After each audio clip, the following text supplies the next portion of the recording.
asubuhi namna hii msikilizaji, basi kwenye The Morning Call hapa hivi nachukua fursa hii nzuri sana kuelekeza katika hatua ya kuweza kujua kwamba kwenye taifa lile la Sudan kuna mambo mengi sana yanafanyika katika taifa Sudan. Msikilizaji, fahamu mataifa ya kigeni yanahusishwa na vita vya wenyewe kwa wenyewe nchini Sudan. Haya mataifa, vita vya wenyewe kwa wenyewe nchini Sudan bado vinaendelea zaidi ya miaka 2.5 tangu vilipoanza msikilizaji, na The Morning Call inazamia hilo. Ni miongoni mwa sababu zinazochochea kudumu kwake na uingiliwaji wa mataifa ya kigeni yanayotoa msaada wa kisiasa na kigeni na kijeshi kwa pande hasimu. Kwa mjibu wa mashirika ya haki za binadamu, zaidi ya watu 150,000 wamepoteza maisha, huku zaidi ya milioni 12 wakilazimika kuyahama makazi yao. Licha ya kuwepo kwa vikwazo vya kimataifa vya usafirishaji wa silaha, jeshi la Sudan na wanamgambo wa RSF wanaendelea kupata silaha kwa wingi kutoka nje ya taifa hilo. Maslahi yanayokinzana ya mataifa ya eneo hilo yamegeuza mzozo huu kuwa vita tata vinavyotishia kuleta machafuko makubwa zaidi katika pembe ya Afrika na kanda nzima. Ukali wa mapigano unadhihirika hivi karibuni baada ya RSF kuteka mji wa El Fasher, makao makuu ya jimbo la Darfur Magharibi, ambapo kundi hilo lilishtakiwa kwa kufanya mauaji ya kikatili. Makala haya ya The Morning Call yanachunguza kwa kina wahusika wa kigeni wanaohusishwa na mzozo huu ambao umezaa moja ya mizozo mikubwa zaidi ya kibinadamu duniani. Jeshi la Sudan linadaiwa kunufaika na uungwaji mkono kutoka kwa mataifa kadhaa yakiwemo Misri, Uturuki, Iran, Urusi na Eritrea, ambayo yanatuhumiwa kutoa msaada wa moja kwa moja wa kijeshi. Baada ya vita kuanza mnamo Aprili mwaka 2023, mkuu wa majeshi ya Sudan Jenerali Abdel Fattah el-Burhan alifanya ziara yake ya kwanza nchini Misri, hatua iliyothibitisha uhusiano wa karibu kati ya nchi hizo mbili. Taarifa nyingine zimebainisha kuwa Cairo imekuwa ikiunga mkono jeshi la Sudan.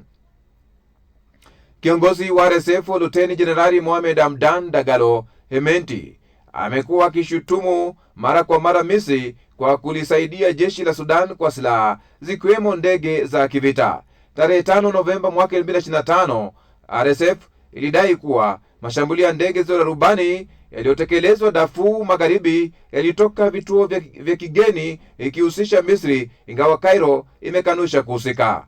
Uturuki, licha ya kujitangaza kuwa na msimamo wa upande wa kati, inaripotiwa pia kuwa imetoa ndege za kivita zisizo za rubani zinazochangia sana katika jeshi kurejesha udhibiti wa maeneo ya kati yakiwemo Khartoum.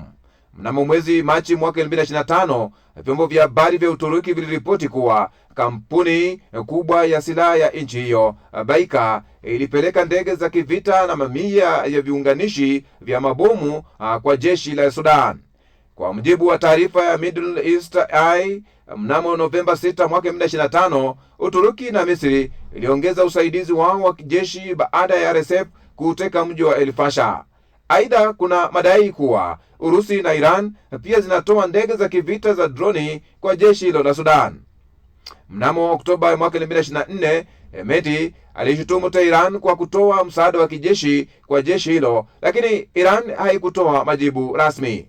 Ripoti ya Bloomberg Oktoba mwaka 2024 ilieleza kuwa Iran na Urusi wamejadiliana na jeshi la Sudan kuhusu ujenzi wa vituo vya kijeshi katika pwani ya bahari ya Shamu.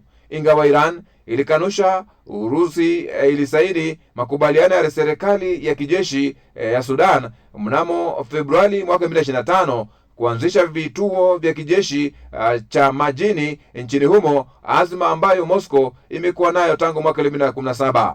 Eritrea kwa upande wake haijaficha uungwaji mkono wake kwa jeshi la Sudan. Mnamo Januari mwaka 2025, wanamgambo wanaoegemea upande wa jeshi walidai kupokea mafunzo ya silaha kutoka katika taifa hilo. Nchi ya Saudia pia inadaiwa kuliunga mkono jeshi, ingawa rasmi imesisitiza msimamo wa kupendelea upande wowote. Kundi la RSF linadaiwa kupata usaidizi mkubwa kutoka Falme za Kiarabu UAE, ikiwemo silaha, vita vya tiba, vifaa vya tiba na msaada wa vifaa vingine vya kijeshi. Ripoti mbalimbali zinaungwa mkono na wataalamu wa Umoja wa Mataifa zinaonyesha kuwa UAE imetuma magari ya kivita, droni na silaha nzito kupitia Chad, Sudan Kusini, Libya, Jamhuri ya Afrika ya Kati na Somalia. Kenya imetajwa mara kadhaa kama mwenyeji wa viongozi wa RSF na shughuli zao za kisiasa. Mnamo Februari mwaka 2025, Nairobi iliandaa mkutano wa kisiasa wa ngazi za juu ambapo RSF ilitangaza kuunda serikali mbadala, hatua iliyosababisha Sudan kumrejesha balozi wake kutoka Kenya. Serikali ya kijeshi ya Sudan baadaye ilikata uhusiano msikilizaji wa kidiplomasia na UAE, Kenya na Chad, ikizituhumu kwa kusaidia RSF. Pia ilishutumu jeshi la kitaifa la Libya na Sudan Kusini kwa kutoa msaada wa wapiganaji kuwahudumia majeruhi wa RSF. Hata hivyo, mataifa hayo yamekanusha kuhusika kwa namna yoyote. Wa hivi punde ni rais wa Kenya William Ruto akizungumza na shirika la habari la Al Jazeera alishikilia kuwa Kenya inasalia kuwa nchi ya kidemokrasia inayokaribisha makundi yote yanayopenda amani. Na pia ilizingatia hali ya mzozo huo, ikisisitiza kwamba vikosi vya wanajeshi wa Sudan, SAF na RSF vinawajibika kwa usawa kwa machafuko yanayoikumba taifa hilo. Baadhi ya nchi ambayo hazikuhusika moja kwa moja na vita vinavyogeuka kuwa masoko ya silaha na vyanzo vya wapiganaji wa kulipwa. Mnamo Oktoba mwaka 2025, Pakistan na jeshi la Sudan walisaini mkataba wa ulinzi wa dola milioni 230 unaojumuisha ndege za mafunzo, droni, magari ya kivita na utengenezaji wa pamoja wa vifaa vya kijeshi. Vyombo vya habari vya Sudan vimeripoti kuwa jeshi linatafuta kununua ndege za kivita za kisasa za Urusi aina ya Sukhoi kutoka Kazakhstan na Uzbekistan. Kwa upande mwingine, RSF inadaiwa kutumia silaha za droni za Kichina ambazo zinanunuliwa awali na Falme za Kiarabu kabla ya kufikishwa kwake. Wakati huu madai dhidi ya Kenya kuwauzia silaha RSF yaliyotokana na uchunguzi wa pamoja wa shirika la habari la nchini humo NTV na jukwaa la kijasusi la Bellingcat ambalo lilifichua picha za makreti ya risasi yenye lebo la Kenya yanayodaiwa kupatikana katika ghala la RSF iliyotekwa karibu na mji wa mkuu wa Sudan, Khartoum. Ingawa yaliomo katika kila kreti hayakuweza kuthibitishwa kwa uhuru, risasi za karibu zilizolingana na lebo nazoonyesha silaha zilizonunuliwa au kutumwa Kenya kwa Wizara ya Ulinzi zilionyesha na wanajeshi wa Sudan kwenye video iliyosambazwa hivi sasa. Hata hivyo, serikali ya Kenya imekanusha mashtaka hayo. Kundi hilo pia linadaiwa kuajiri wapiganaji wa kulipwa wakiwemo wataalamu wa kijeshi na marubani kutoka nchi kadhaa za Afrika, Ukraine na Colombia.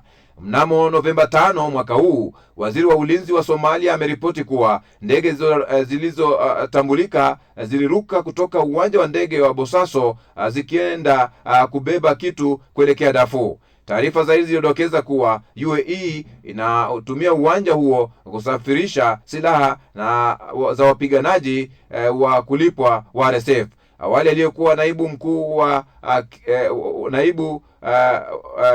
naibu rais wa Kenya Rigathi Gachagua alihusisha utawala wa Kenya katika kuuzia silaha wanamgambo wa RSF. Hata hivyo, rais wa Kenya William Samoei Ruto alipuuzilia mbali madai iliyomhusisha na wanamgambo wa RSF, akikanusha madai kwamba utawala wake ulihusika na ulanguzi wa silaha.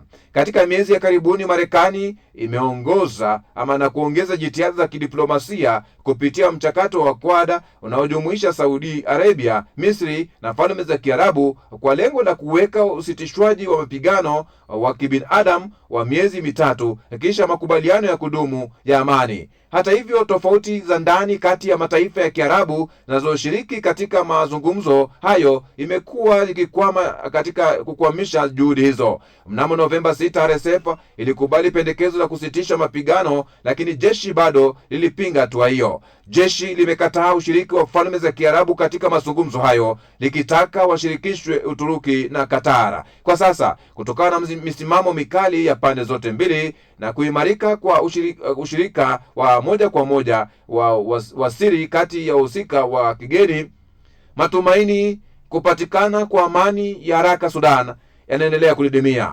Na hiyo ndio tathmini ya The Morning Call.